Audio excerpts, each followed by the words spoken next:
एक बात मैं ईमानदारी से बहुत ऑनेस्टली पाकिस्तान की अप्रिशिएट करता हूं। पाकिस्तान ने कि जो अच्छा क्या हुआ, जो मीडिया हाउसेस है, पूरी दुनिया के मीडिया हाउसेस, शुरुआत की बीबीसी ने, अल जजीरा तो बहुत बाद में आया, बीबीसी ने शुरुआत की। वो पॉलिटिकल बैलेंस बनाना है साहब हमको, तो हमको मुस्लिम जर्नलिस्ट रखने हैं, और मुस्लिम जर्नलिस्ट के नाम पे पाकिस्तानी हर मीडिया हाउस में घुस गए।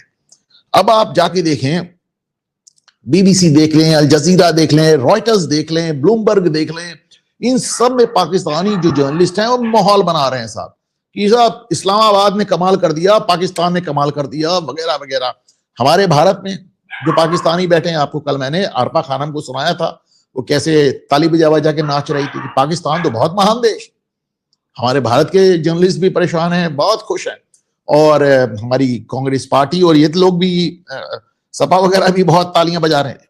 तो इन्होंने मीडिया हाउस में अपने, अच्छा जैसे इंडियंस भी बड़े बड़े मीडिया हाउस में हैं, लेकिन वो क्या पॉलिटिकली करेक्ट होते हैं, नहीं जो सही है जो गलत है, ऐसा ना हो कि हम कुछ ऐसा बोल दें कि ऐसा लग जाए कि यार इंडिया ने तो इंडिया का फेवर कर रहा है, हमको तो बैलेंस बात करनी है, बैलेंस के चक्कर में उल्टा इंडिया बोलने लगते हैं। मुझे याद है वॉशिंगटन पोस्ट या न्यूयॉर्क टाइम्स, बल्कि उसको मैंने ट्वीट किया था, पोस्ट किया था, उन्होंने विज्ञापन जब दिया था भारत में पत्रकारों के लिए, तो उन्होंने कहा था हमें ऐसे पत्रकार चाहिए जो भारत में रह के भारत को गाली दे सके, not in so many words, पर उनका मतलब था हमें ऐसे, उन्होंने जो लिखा था कि हमें ऐसे पत्रकार चाहिए जो भारत में मोदी सरकार के खिलाफ लिख सके। तो भैया वो राणायू एक अखबार में और एक में आरफा खानम शेरवानी है, और बाकी पत्रकार भी ऐसे क्या। तो अच्छा केवल पाकिस्तानी ही नहीं, जितने मुस्लिम पत्रकार हैं किसी भी देश से आए हो, उन्होंने अपना एक गैंग बनाया। वो पाकिस्तान की तारीफ करते हैं, चीन की तारीफ करते हैं, तुर्की की तारीफ करते हैं, सऊदी अरब की नहीं करते। पाकिस्तान, तुर्की, चाइना और अब ईरान को, ईरान ने मारा। ये देखिए बड़ा सा कभी कभी मुझे लगता है कि देखिए ये सारे पत्रकार ऐसा थोड़ी ना इस कमरे में, एक कमरे में बैठ के सबने डिसाइड किया कि हमें ऐसा करना है। This is the beauty of Islam. ये इस्लाम की खूबसूरती है कि वहां पे बिना कहे संबंध बन जाते हैं। जैसे करोड़ों, 20 करोड़ मुसलमान पाकिस्तान हिंदुस्तान में है, पर सब एक तरह से वोट करता है। आपको लगता है कि 20 करोड़ घरों में जाके कोई काजी समझा रहा है? नहीं, कोई ओवैसी समझा रहा है? कुछ नहीं। 20 करोड़ मुसलमानों को बिना कहे मालूम है कि हमको उसको वोट देना है जो भाजपा को हरा सके। दूसरी तरह आपको इनको पत्रकारों को भी नजर आता। अच्छा ऐसे पत्रकार हमारे यहाँ बड़े स्वागत भी किए जाते।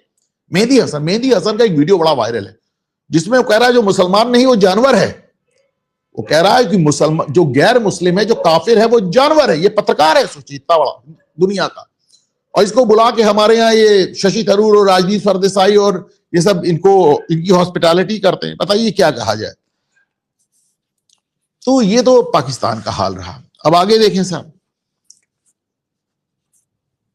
तुर्की क्या है। अर्दोगान जब से आए हैं, तुर्की का इतिहास मोटा मोटा जान ले कि भाई तुर्की में बैठता था खलीफा, और उस खलीफे का होता था ऑटोमन एम्पायर, जिसको कहते हैं रियास सल्तनत उस्मानिया, उर्दू में बोलते हैं या टर्किश में बोलते हैं कि सल्तनत उस्मानिया, और अंग्रेजी में ऑटोमन एम्पायर।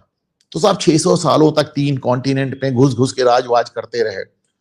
देखिए अब वहां पे फर्स्ट वर्ल्ड वॉर के बाद 1920 में ऑटोमन एम्पायर टुकड़े टुकड़े हो गया, क्योंकि ऑटोमन एम्पायर चला गया था जर्मनी के साथ। ब्रिटेन ने और अलाइड फोर्सेस ने उनको हरा दिया तो उन्होंने पूरा ऑटोमन एम्पायर छिन्न भिन्न कर दिया। फिर तुर्की में खड़ा हुआ कमाल पाशा, तो कमाल पाशा ने क्या किया कि साहब जो खलीफा था उसको पहले बंदी बना लिया, और फिर उसका देश निकाला दे दिया, फेंक दिया। खलीफा कुछ नहीं, इन्होंने हमारा देश डुबो दिया। फिर कमाल पाशा ने एक सेकुलर राजनीति किया लंबे समय तक, इसीलिए टर्किश आर्मी बड़ी सेकुलर हो गई। लेकिन फिर ये पैदा हो गए अर्दोगान। अब अर्दोगान का साहब एक मन है कि हमको फिर से खलीफा बनना है, हमें फिर से ऑटोमन एम्पायर लाना है। तो उन्होंने अर्तोग्रुल करके एक सीरीज चलाई। उसका मैंने जो अपने ख्याल से पहला वीडियो जो मैंने डाला घूमता है ना, वो अर्तोग्रुल पे ही था। उसको इमरान खान ने बहुत पसंद किया, भारत के मुसलमानों में एकदम बाहर आ गई साहब, वाह क्या अर्तोग्रुल, क्या बादशाह।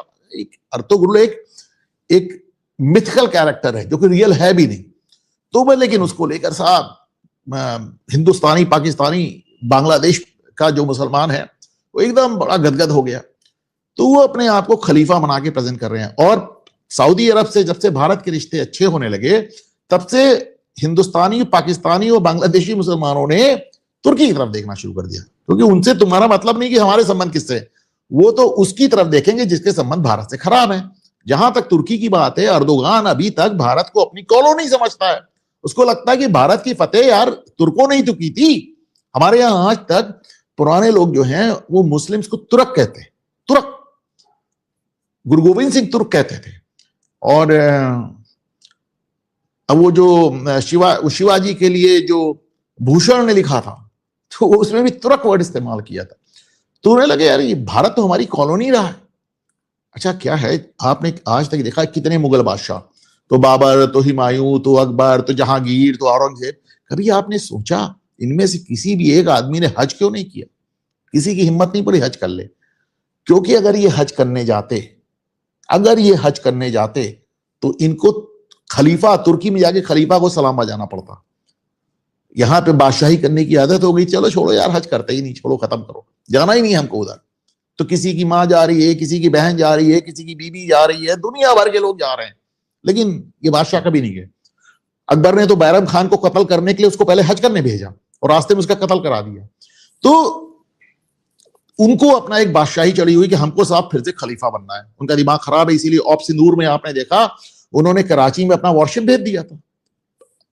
पाकिस्तान को ढेर सारे वो ड्रोन सप्लाई किए थे। लेकिन अब ये बात उनको भी, अर्दोगान को बुरी लग रही है कि यार पाकिस्तान मतलब फटे हाल मुल्क, तुर्की की तो फिर भी इकोनॉमी आजकल बहुत डाउन हो गई, एक जमाने में बड़ी अच्छी थी। तो ये फटे हाल मुल्क ये पंच बनेगा, पंचर इससे बनता नहीं, ये पंच बनेगा। तो वो उसको भी थोड़ा सा बुरा लग रहा है। अब उसे लग रहा है पाकिस्तान बड़ी प्रोमिनेंस में आ गया, लंबा से एक बयान जारी कर दिया कि जरूरत पड़ी तो हम इजराइल में घुस जाएंगे। क्या मतलब, जरूरत पड़ी तो हम इजराइल में घुस जाएंगे, अगर लेबनान पे हमला होगा फलाना ठिकाना। तुम्हारी औकात, तुम इजराइल में घुस जाओगे। अच्छा इसको भी देखें, 1948 में इजराइल बना। तुर्की पहला मुसलमान मुल्क था 1949 में जिसने इजराइल को कबूल किया, जिसने इजराइल को रिकॉग्निशन दिया। और आज तमाम देश आज तक कबूल नहीं किया, पाकिस्तान ने आज तक कबूल नहीं किया। दो दूतावास वहां रखता है, एक दूतावास, एक कंसुलेट। टेल अवीव में जो राजधानी है वहां दूतावास रखता है और जेरूसलम में कंसुलेट रखता है। इसी तरह इजराइल भी अंकारा में दूतावास रखता है और इस्तांबुल में कंसुलेट रखता है। तो दो दूतावास एक दूसरे के यहां रखे हुए हो, हैवी बिजनेस। यकीन माने तुर्की का जो सबसे ज्यादा बिजनेस है उनमें एक इजराइल है। दोनों तरफ वो कुछ नहीं रुक रहा है, लेकिन बकैती बड़ी बड़ी, और ऐसा नहीं है दोनों तरफ से बकैतियां होती हैं। अच्छा इन्होंने क्या किया, एक सोचो कितना मामूली सी बात को, एक कोई शिप जा रहा था, पता नहीं तुर्की का था भी का नहीं था, वो जा रहा था गाजा पट्टी पे कुछ सामान लेके, इजराइल ने उसको रोक लिया, किसी को मारा नहीं, पीटा नहीं, कुछ, बस शिप रोक लिया। तो उसके उस पे तुर्की ने अपनी अदालत में नेतन्याहू और उनके सारे मंत्रियों पर मुकदमा चलाया और नेतन्याहू को 4,500 साल, 4600 साल की जेल। बताइए पागल हो गए, 4600 साल की जेल, 4,500 साल की जेल, किस बात के लिए? जो शिप रोक लिया। वैसे भी क्या तुम नेतन्याहू को पकड़ लोगे कि किसको पकड़ लोगे जो जेल लग, लेकिन बकैती।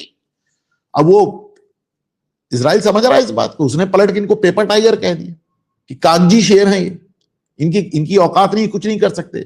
उसने पलट के नेतन्याहू को हिटलर कह दिया। अब मैंने बताया ना, जैसे बच्चों का मोहल्ले में, सोसाइटी में जिस तरह की चीजें होती, नेतन्याहू ने पलट के उनको टॉन्ट भी किया है कई बार कि मियां तुम्हारे खलीफा बनने के दिन गए, ऑटोमन एम्पायर भूल जाओ, ये सब नहीं चलेगा दोबारा, ये तुम अभी तक उसी ख्वाब में जी रहे हो। इस्माइल ने आज बड़ी बात कह दी, जैसे हमारे यहाँ राजनाथ सिंह बीच बीच में कहते हैं ऑप सिंदूर जारी है, और उनका ईरान के खिलाफ अभी अभियान जारी, ये भी खत्म नहीं हुआ है।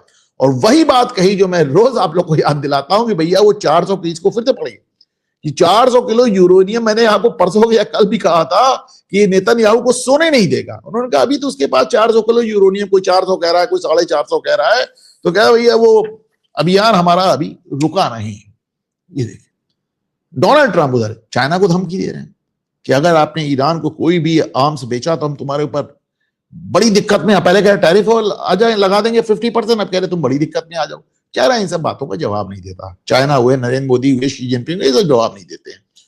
लेकिन डोनाल्ड ट्रंप ने जिस तरह चाइना को एड्रेस किया, उससे यह बात तो साबित हो गई कि इस्लामाबाद में जो कुछ भी बातचीत हो रही थी उसके पीछे चाइना का हाथ है, जो हम इस दुनिया ही जान रही है कि साहब पाकिस्तान की औकात नहीं है।